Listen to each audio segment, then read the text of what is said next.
Mr. Colby, welcome. Welcome to you and your family and friends. In your answers to the committee's advanced policy questions, you stated that, quote, U.S. nuclear forces underpin our entire deterrence and defense posture, end quote, and that, quote, ensuring we retain a modern, capable, and effective nuclear deterrent should be our top priority, end quote. I agree with those statements.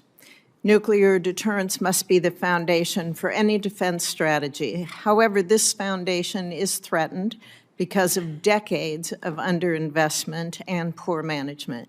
I'm confident this administration can correct the course of our modernization programs, both through adequate resourcing and by approving our acquisition strategies for Sentinel, Columbia, and B-21. Mr. Colby, if confirmed, will you commit to working with this committee to fully modernize all aspects of our nuclear triad and continuing the work of the first Trump administration to rebuild our nation's most important military capabilities? I do, Senator. Thank you.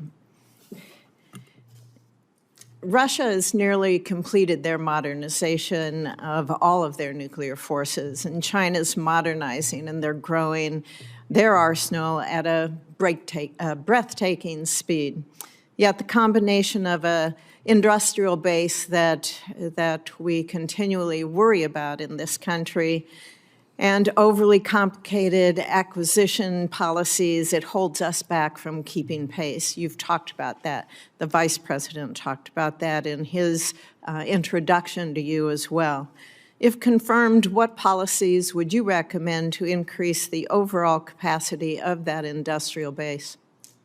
Well, Senator, I think actually a number of the things that the Vice President has spoken about and the President, which is that a broader reindustrialization, in my view, is necessary to fix a lot of the defense industrial base issues, not just with the nuclear forces, as critical as they are, but also with the broader conventional forces as well, which is to say, and I know this committee has drawn attention to this problem, that despite the investment of money, often the results are less than people would like to see, for instance, because of workforce issues.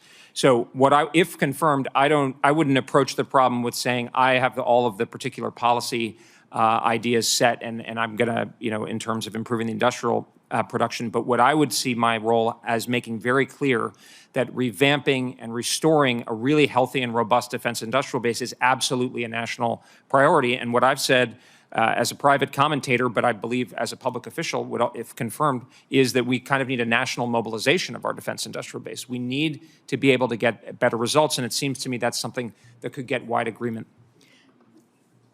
Do you have in mind any acquisition policies that you would revamp at this point in time, that you would recommend changing or even eliminating?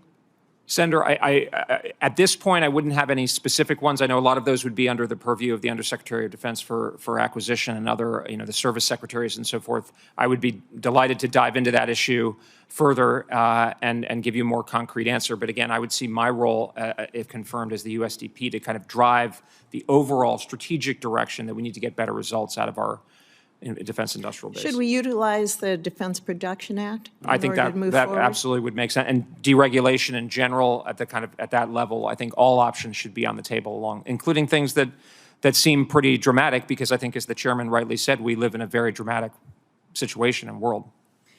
The department's also modernizing our NC3, and that's which the Strategic Forces Subcommittee calls the fourth leg of our triad. If confirmed, will you ensure that this effort receives the necessary attention and the resources that it needs? Yes, I will.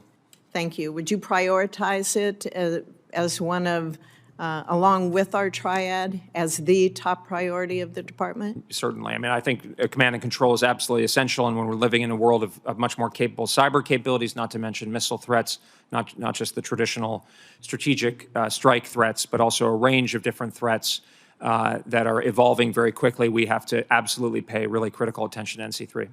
Thank you, Mr. Colby. Thank you. Senator Gillibrand, you are